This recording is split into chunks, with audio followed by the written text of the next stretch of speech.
Yeah, I think really experienced guys have been in the league for a while. Tim obviously being, overseas for a decent amount of time and then coming back to MLS. I think one of the biggest things I took away was, Tim was actually saying it was like when you're like at the national team environment and at the camp, everybody was locked in and focused, and the intensity was so high on every single little drill we did, whether that was the warm up or a passing drill or small sided. And Tim was saying like when you get into environments where everybody does that and like there's one or two people that don't do it and those people like odd people out, that's when you can really grow as a player and as a team.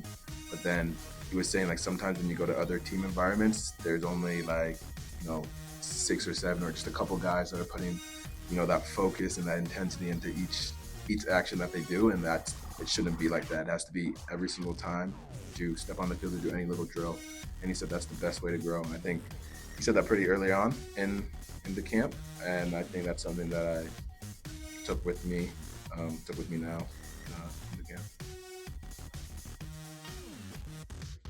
Yeah, 100%. Even after the last game we played, after in the locker room, Poch said that we should try and come back to the team and be the best player there, try and set the standard there, and that's another good way to grow. So I think that's something that's going to be always on my mind, whether I'm training, whether it's a game, whatever I'm doing at the club, just to try and set the standard, not only for my teammates, to try and raise their standard, but for myself, so I can try and become a better player, better person. Camp? Yeah. Oh, yeah, definitely. I mean, for me, he was obviously at the last January camp, so and he's been through a lot of youth national team camps. So a lot of those guys he was pretty familiar with. While me going there, my first national team camp, definitely not as familiar with a lot of the guys. So having Deej there, somebody I could always talk to, uh, helped me feel a little bit more comfortable when I first got there. And then obviously once the camp started and progressed, week 1, week 2, after I met all the guys and got pretty close with them, it was just nice to have at the start for sure.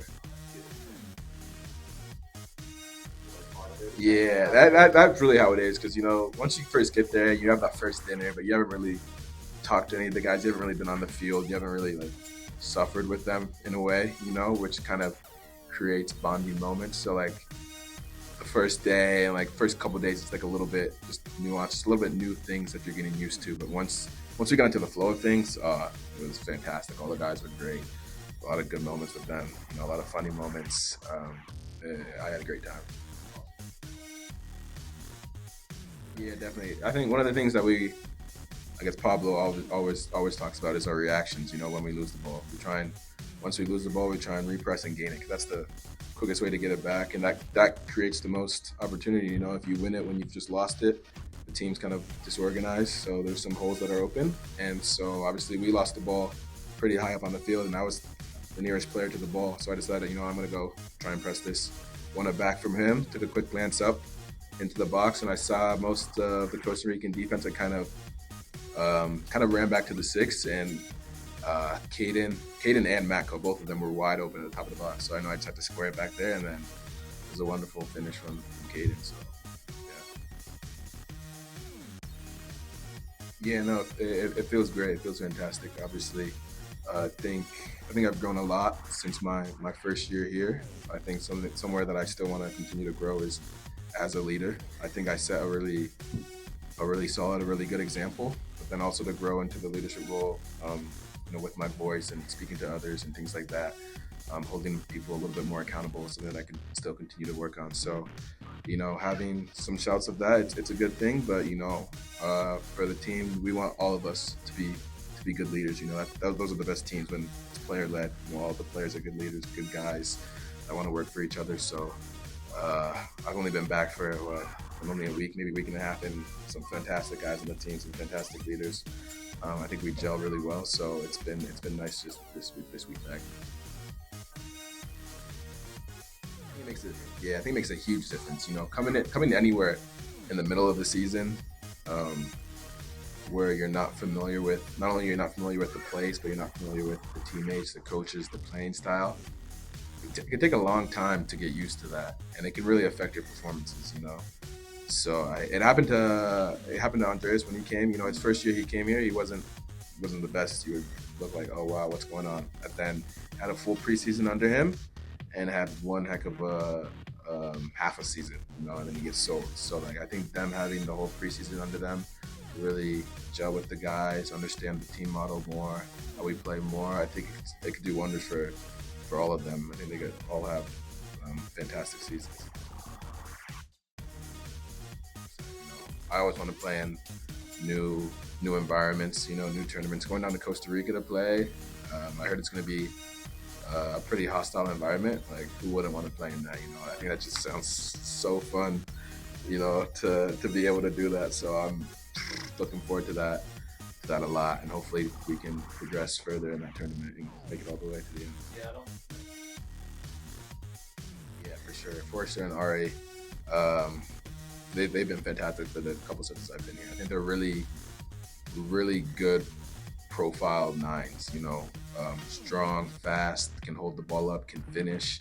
We'll run the channel, but we'll also work really hard and are always in, you know, dangerous attacking positions when we're trying to cross the ball or things like that. Always looking for a slip through ball, things like that. And I think when you have a nine like that can stretch the field a lot, it'll give a lot of space to, you know, our tens like, you know, Diogo, Lachlan, and then Wolfie to kind of come in and receive the ball and turn and then combine off that. So I've loved what I've seen from them. Yeah, I think it's definitely, you know, as teams grow, as individuals grow, you obviously want to have different ways to play. You know, and when we played, obviously Minnesota, we obviously played them in the playoffs, play them in preseason. Team that likes to kind of sit deeper, not really press high, and when we do that, you know, our center backs have plenty of time. So there's not a really a big need to build out in three because the right back is kind of doing what the right center back's job is doing as well.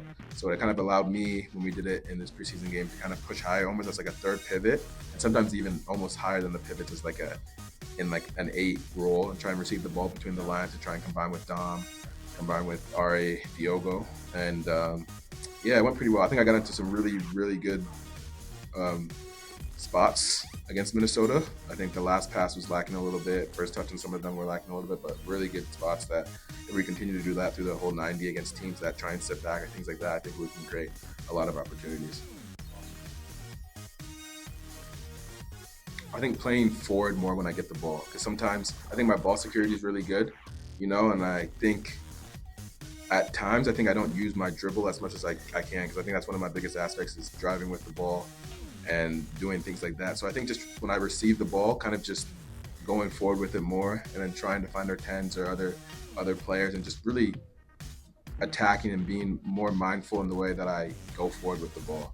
I think that's one of the biggest things that I want to try and work on this year, whether it's from right back or from pivot as well. I think pivot definitely. I think body shape and just being able to turn and then play forward immediately.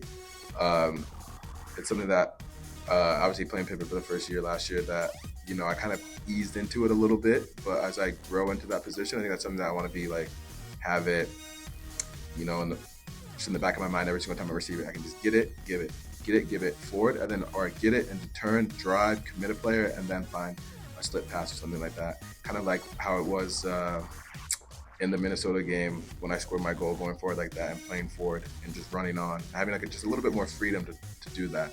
Something that I want to do this year, and then also I think switches of play as well as something that I've talked about for I want to say the last year or two.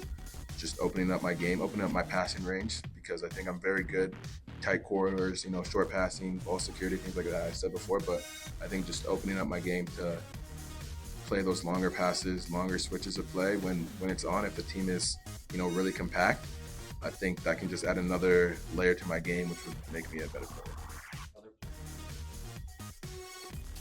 Yeah, a little bit. I mean, I watched Ellington Nagby a lot when I was at in the crew academy growing up, and then obviously I've been a crew fan since I watched him a bunch growing up, and then since he's went there, and you know the way he plays is incredible. You know, the way, like he never loses the ball, twists and turns on a dime. Um, I think that's a player that if I could name one player in MLS that I've been like, wow, what a player he is, and like something that I want to try and imitate would be him. But then there's also a bunch of amazing other midfielders in MLS. You know, Diego Chara is one of them. I think the way he closes down opponents and does things like that, it's incredible. Hector Herrera, when he was playing for Houston, the way he can control a game is impressive. Like always on the ball, always making the right decision, always in the right area, always having the right body shape. Like those players are so impressive.